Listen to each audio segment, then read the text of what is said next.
It is 0:30 hours, June 6, 1944. Major Werner Pluskat stands alone. His concrete bunker sits carved into the bluffs above Omaha Beach, 30 feet above the cold gray water of the English Channel. Outside, the fog moves slowly across the sand. The beach below is empty, the sea beyond it invisible. He has stood at this observation slit 400 nights in a row. Tonight is different. He just doesn't know it yet. Pluskat commands the coastal artillery of the 352nd Infantry Division, the most battle-hardened unit assigned to defend the Normandy coast. His 155mm guns are zeroed into the beach below. Ammunition is stacked in reinforced chambers. Steel hedgehogs bristle from the sand like iron thorns. Naval mines sleep beneath the surf. He has built a killing ground. His orders are unambiguous. If the Allies attempt a landing here, they die on the beach. If they break through at Omaha, the road to Paris lies open. The western fate of the Reich rests in part on this stretch of French coastline. So Pluskat waits. The horizon is black. The guns are loaded. Nothing moves. Then he hears it. A low mechanical growl rolling in from the north. He steps back to the observation slit, scans the darkness. Nothing, only fog and the sound of the tide. The growl deepens, multiplies, it becomes a rumble, then a roar. Aircraft engines, hundreds of them. Fallschirmjäger! The northern sky erupts. Streaks of light tear through the blackness. Parachutes bloom open, white flowers against the dark. Hundreds of them drifting silently over the French countryside behind his position. The phone rings. Haltet den Strand fest! Der Strand hat Priorität! But Pluskat stares inland. The paratroopers are already past his guns. They're cutting roads, seizing bridges, strangling his supply lines, before a single boot has touched the sand. The invasion is already inside the wall. Dawn begins at 05:30. A pale gray light bleeds across the horizon. Pluskat returns to his scope. He scans the water mechanically, the same habit, the same empty channel he has stared at for a year. His hands stop moving. He leans forward. Ships. Not dozens, not hundreds, thousands. The entire horizon, from the far left edge to the far right edge, as far as the human eye can reach in both directions, is covered in ships. Battleships, cruisers, destroyers, transports. Landing ships stacked behind landing ships, row after row, stretching backward into the fog until they disappear from sight. 5,000 vessels, the largest armada in the history of human warfare, arranged in perfect formation, closing on his beach. The channel has vanished. There is only steel. Pluskat reaches for the phone, his hand is shaking. Hier Adler 1, das ist unmöglich! The response never comes. The world explodes. The first Allied naval salvos tear overhead like freight trains, the sound arriving a half-second before the shockwave. 16-inch shells from USS Texas and USS Arkansas slam into the bluffs around him with geological force. Concrete dust fills the bunker. The walls shudder. A crack splits the ceiling. Feuer frei! Alle Geschütze, Feuer! Pluskat's 155mm pieces roar to life, hurling shells toward the distant fleet. For every round he sends, 50 come back.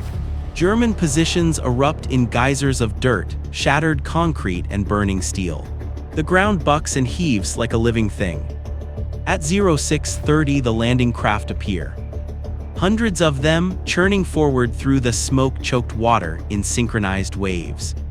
Flat-bottomed, gray, loaded with men heading directly for his sector, directly for Omaha Beach.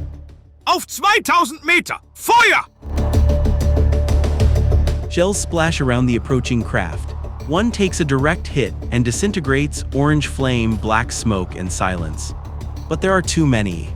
For every craft destroyed, 10 more push forward through the debris. The ramps drop. American soldiers pour into chest-deep water, weapons held overhead, bodies bent against the current. The MG-42 positions dug into the bluffs above the beach open fire. Tracer lines rake the waterline. Men fall, men go under. And still they come. More ramps drop, more men. Engineers sprint through the chaos with demolition charges, trying to blow lanes through the steel hedgehogs. Tanks grind onto the sand, some bog down instantly, others crawl forward trailing smoke. From Pluskat's guns, heavy shells slam into the beach, throwing columns of sand and fire skyward. The shoreline is a nightmare of wreckage, burning vehicles, and broken men.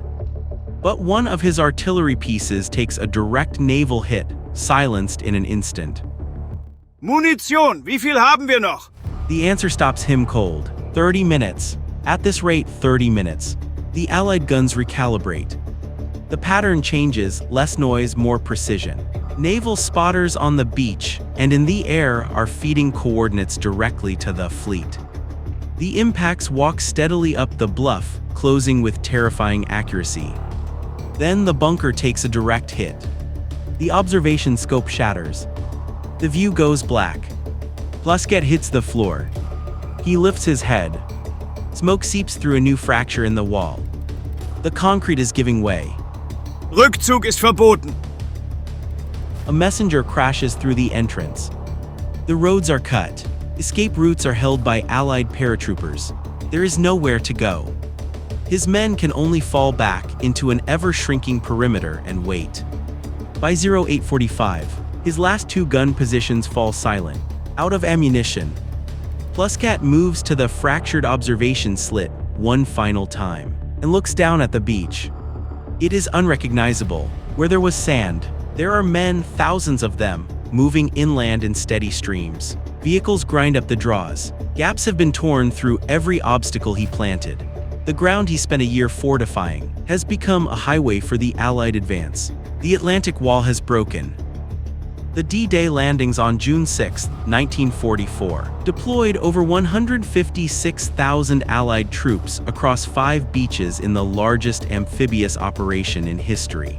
The 352nd Infantry Division inflicted the heaviest German casualties of the entire invasion at Omaha Beach. Approximately 2,000 American soldiers were killed or wounded on that single stretch of sand in a single morning. But it was not enough. The 352nd Infantry Division suffered over 1,200 men, killed, wounded, or captured in those first 12 hours. By nightfall, the Allies had established a foothold that could not be dislodged.